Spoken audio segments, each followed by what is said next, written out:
2025 में Donald Trump ने अमेरिकी राष्ट्रपति के रूप में अपने दूसरे कार्यकाल की शुरुआत की। उनके पहले कार्यकाल के दौरान लिए गए कई विवादास्पद फैसले और नीतियां आज भी चर्चा में हैं। लेकिन जैसे ही वो दूसरी बार सत्ता में आए, उन्होंने कई महत्वपूर्ण मुद्दों पर अपने रुख में बदलाव किया।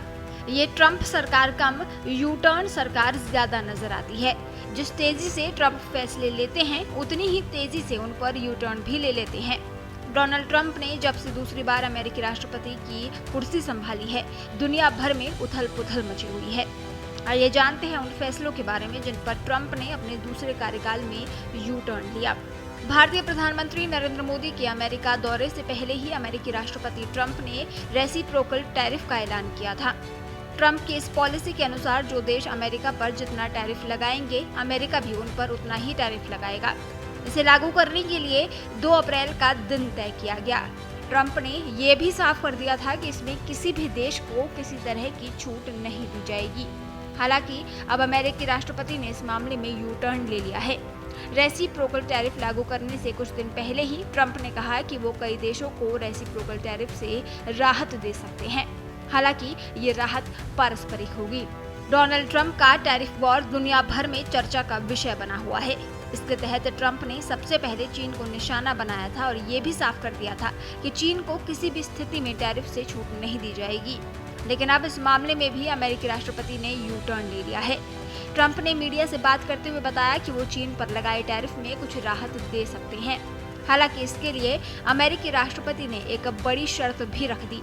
ट्रंप ने कहा कि अगर चीन लोकप्रिय video sharing social media platform TikTok की बिक्री के लिए राजी हो जाता है, तो वो चीन को टैरिफ में कुछ छूट दे सकते हैं। हाल ही में कनाडा के ओंटारियो प्रांत ने अमेरिका के मिनेसोटा, न्यूयॉर्क और मिशिगन राज्यों में बिजली निर्यात पर 25% शुल्क बढ़ाने की घोषणा की थी, जिससे लगभग 1.5 मिलियन अमेरिकी उपभोक्ता प्रभावित होंगे। ओंटारियो के प्रीमियर डग फोर्ड ने साफ कहा था कि यदि अमेरिका ने टैरिफ बढ़ाया तो वो अमेरिका को बिजली की आपूर्ति पूरी तरह से बंद कर सकते हैं।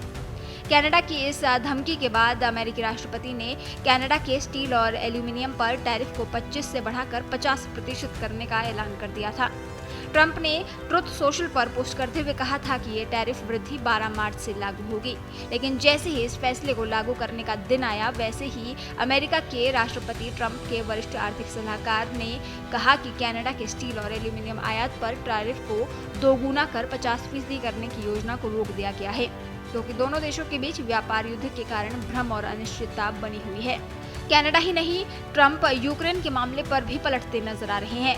व्हाइट हाउस के ओवल ऑफिस में मीडिया के जमावड़े के सामने ट्रंप और यूक्रेन के राष्ट्रपति वोलोदिमीर ज़ेलेंस्की के बीच हुई कहासुनी के बाद अमेरिका ने तुरंत यूक्रेन को सैन्य सहायता देने के साथ खुफिया जानकारी साझा करने पर भी रोक लगा दी थी।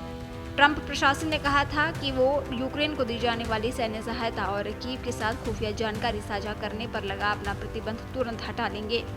अमेरिका ने ये कदम करीब 1 सप्ताह पहले यूक्रेन के राष्ट्रपति वोलोदिमीर ज़ेलेंस्की को रूसी सेना के साथ युद्ध समाप्त करने के मद्देनजर वार्ता में शामिल होने का दबाव डालने के लिए उठाया था। ये घोषणा सऊदी अरब में यूक्रेन और अमेरिका के बीच वार्ता के दौरान की गई। यूक्रेन ने ये भी कहा कि वो रूस के साथ युद्ध में 30 दिन के संघर्ष विराम के लिए तैयार है, जो क्रेमलिन समझौते के अधीन होगा। वहीं डोनाल्ड ट्रंप के खास माने जाने वाले एलन मस्क की मंगल ग्रह पर इंसानों को भेजने की इच्छा किसी से छिपी नहीं है। स्पेसएक्स के जरिए इंसानों को मंगल पर भेजने और वहां इंसानों की कॉलोनी बनाने की बात मस्क कई मौकों पर कर चुके हैं। ट्रंप ने भी मस्क के इस विचार को बेहतरीन बताते हुए इसका समर्थन किया था, लेकिन अब अमेरिकी राष्ट्रपति ने इस मामले में भी यू टर्न ले लिया है। एक इंटरव्यू में ट्रंप ने कहा कि भले ही मंगल ग्रह पर जाने में कई लोगों की रुचि हो, पर फिर भी ये मिशन उनकी सरकार के लिए पहली प्राथमिकता नहीं है।